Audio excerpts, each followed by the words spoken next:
வணக்கம். ஸ்ரீராம ஜெயம். இன்றைய தலைப்பு தந்தை சொல் மிக்க மந்திரமில்லை என்ற தலைப்பில் நான் பேசுகிறேன். கோசலை ராமனிடம், ராமா, தந்தை சொல்லை காப்பாற்றுவது தர்மம் என்று தர்மத்தின் மீது கொண்டுள்ள பற்றுதலும் நம்பிக்கையும் உன்னை காப்பாற்றும் என்று கண்கள் கலங்க கூறினாள். சுமந்திரரும், ராமா, நீ கானகம் சென்றுவிட்டால் மன்னர் உயிர் வாழ மாட்டார் என்று சொன்னார். அதற்கு ராமர், வரம் கேட்டவள் தாய், வரம் தந்தவர் தந்தை, ஏற்றுக்கொண்டவன் நான், அதை நீங்கள் தடுக்கலாமா என்று சொன்னார். பிறகு ராமர், சீதை, லக்ஷ்மணர் மூவரும் கானகம் நோக்கி புறப்பட்டார்கள். ராமர் அயோத்தி ராஜ்யம் அடைந்து மன்னராக வருவார் என்று மக்கள் காத்திருந்தார்கள். ஆனால் வெயில் நிறைந்த கானகத்திற்கு செல்ல நேர்ந்ததை காணும்போது மனதுக்கு ரொம்ப கஷ்டமாக இருக்கிறது என்றார்கள். இதை கம்பர் அழகாக ஒரு பாடல் எழுதியுள்ளார்.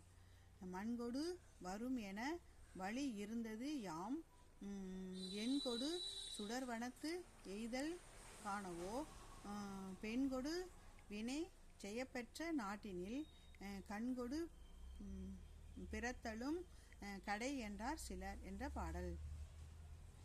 ராமர் மக்களிடம், என் தந்தை சொல்லை காப்பாற்ற வேண்டுமல்லவா, அதை நீங்கள் தடுக்கக்கூடாது. என் தம்பி பரதன் மிகவும் நல்லவன்.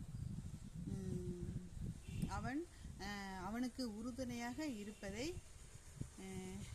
நீங்கள் என் மீது கொண்டுள்ள அன்பிற்கும்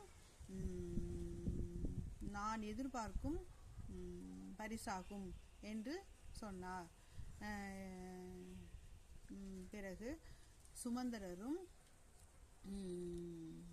ராமா, பட்டாபிஷேகத்திற்கு அழைத்து செல்ல வேண்டிய நான் இப்படி தனியே காட்டில் விட்டுவிட்டு செல்கிறேனே என்று தரையில் புரண்டு அழுதார். ஏன் அழுகிறீர்கள் என்று ராமர் கேட்டார். நாளை பட்டம் ஏற்கப் போவது என் அன்பு தம்பிதானே என்று சொன்னார். அதற்கு சுமந்திரர், மன்னர் கேட்டால் நான் என்ன சொல்லட்டும் என்று கேட்டார். அதற்கு ராமர், நான் தந்தை சொல்லை காப்பாற்ற வந்திருக்கிறேன் என்று மன்னரிடம் சொல்லுங்கள் என்று சொன்னார். பிறகு நான் 14 ஆண்டுகள் முடித்து மீண்டும் வந்து விடுவேன் என்று மன்னரிடம் சொல்லுங்கள்.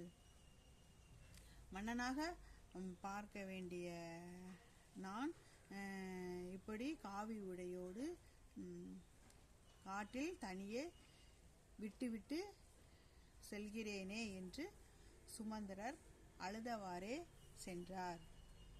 நன்றி, வணக்கம்.